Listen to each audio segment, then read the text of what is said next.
Final question for the panel. Can Boro come straight back up next season? And within that, who would you say is the ins and outs in terms of personnel, playing personnel, to enable Boro to do that? Start again with you, Gary. They can definitely come straight back up. They've got to start the season. I seem to remember that last season, I'm talking about having to start the season well because you had the young, inexperienced side, and we did do that. This season, absolutely vital that you start the season, quick. Because if you don't, like I said, it can all go pear-shaped pretty quick as well. So I envisage outgoings, and quite a few. I envisage more coming in.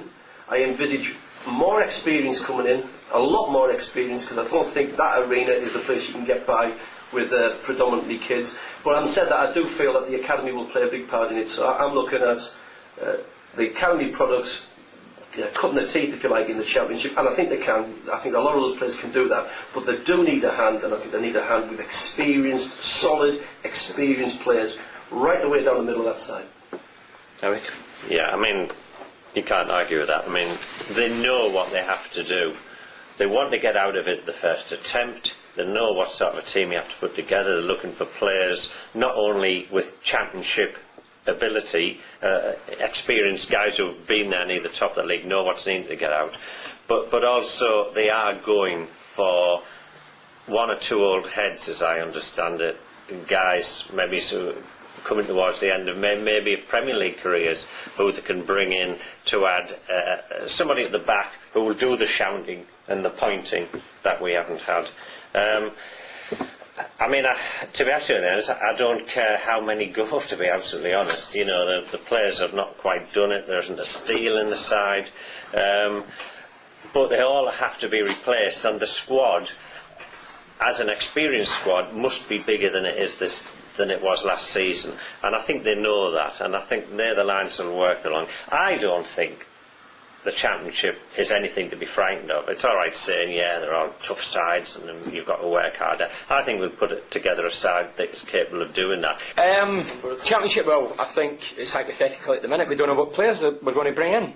I mean, 2 years ago, when we let Viduka, Yakubu and some of the big boys go, and the boys we brought in, Mido, Ali there, I mean, we've all got an opinion now. I says then, I was far from happy. Wasn't impressed with the summer signings.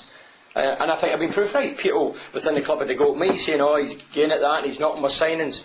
But for me, they didn't do it. So it obviously depends which players we bring in the summer months. So I think that question's better suited for August. Then we'll have a rough idea who we've brought in. Do we think we're going to make it? Can we make it? Of course we can. But we need to bring the right players in. I think it all depends for me on what sort of team Gareth wants Boro to be next season, because we know what a lot of the other teams will be. We know that West Brom will probably play football. We know that some of the other sides will be like a Stoke City type of team. What will we be as a team next season? I think for me it's crucial that we keep players fit. Someone like Digard could be a cracking player in the Championship if he stays fit. We don't know if he can. Will Brad Jones be okay for a full season in goal, because we assume Turnbull's going? Will we get enough money in from Tunjai going and a couple of others to fund the players we want to get in? Chris Riggett would be a cracking player in the Championship if he can stay fit. There's a lot of imponderables, as Bernie says. The spine of the team needs strengthening. We need, as Eric says, that old head. It's certainly in central midfield or somewhere in a key role, an old head. Jeff, can Boro can Boro come back at the first time of asking next season?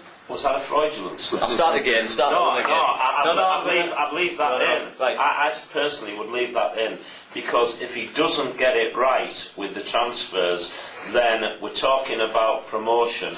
We have seen on so many occasions teams that have got used to losing, no confidence, they go into that Championship and they spiral downwards. One player who, and I know I'll be hung from the transport of the bridge for saying this, but one player this season who's had second season syndrome has been David Wheater. And I'm not totally convinced that he is as good as we perhaps thought he was. And perhaps someone like that, with the strength and youngsters we've got in that position, like Williams, for example, maybe it's someone like that that's going to have to go to give the revenue, because we're all talking about lots of changes. Even if we're talking about £2, £3, £4 million men, if we need 4 or 5 of them, that's 15 to 20 million pounds we've got to spend. And Tunkai's income ain't going to provide that. Neither is Downing if he isn't going. So there's perhaps got to be some pruning and in areas of players that we thought, you know, Wheater wants to stay, he's a local lad. Regarding David Wheater, I think David Wheater will be a revelation in the Championship next season. I think the side will be built around David Wheater. I think he will be fantastic at the back for us next season. The Championship, some sides play, Cardiff's, Swansea, fantastic football side, your West Broms, but they're in the minority. The rest, we saw it against Wolves, they go back to front, that's not pretty, and they hit their strikers early. They'll have a great big giant striker, and David Wheater will just go bang, bang, bang all game long.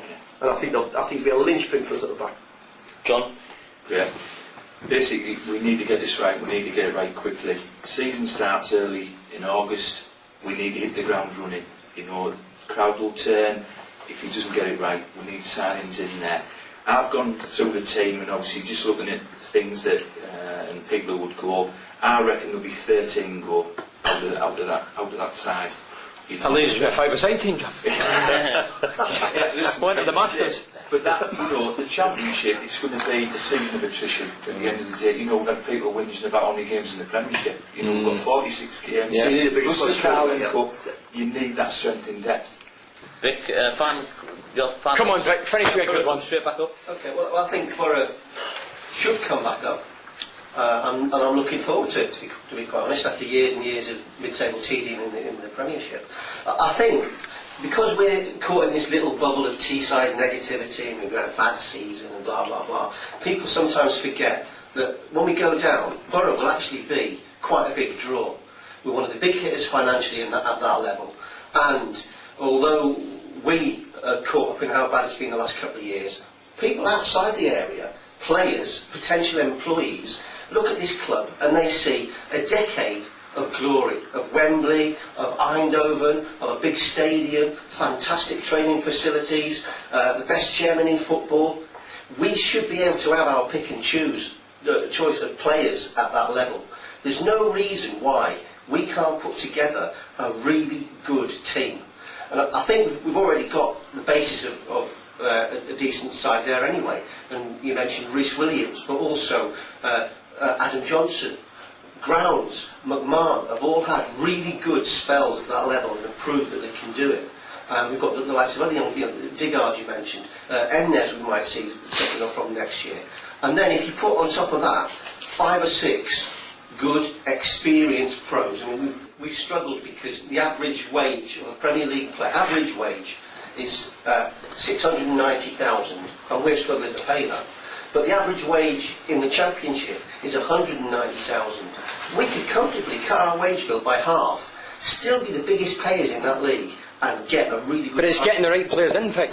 Every player you've mentioned there, for me, there's not one going to hit. Not one. Bernie, we can qualify every statement that's been made in this room today. Yeah. Let's just put that aside, not argue about it. What I'm saying is, the opportunity is there for Boro to completely regenerate after 3 or 4 years of a spiral of gradual deterioration. So the opportunity is there. Clean slate. We know the finances have taken a leap forward. We'll be on the cost base will be right for us, and the opportunity for a clean break. We all know everyone wants 6 or 7 players out. We can do that quite easily. Just getting them in's a hard thing.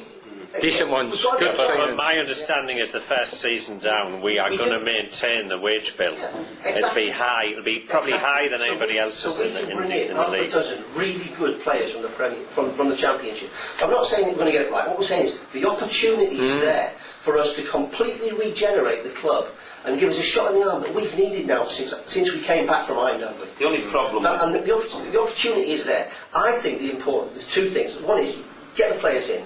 The other important thing is we've got to have the fans on board.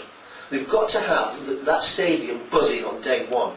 And that is the thing that worries me. That obviously the Stockton comments, blah, blah, blah, the resentment of going down. But I think we've got to find a vision from the club. There's got to be leadership from the club, and the whole town has got to be behind this project. Let's get Middlesbrough back up there because we deserve to be up there. We know we've got the ability to do it, and our finances enable it. That's a great finish, Vic. Thanks very much. I'd like to thank the panel very much for coming in and giving the time today. It's been a really good debate, and I'm looking forward to gathering the end of July, the beginning of August, when we discuss who's come in and who's gone out, and look ahead to, as Vic says, what could be a very entertaining championship season. So from the whole panel, thanks very much.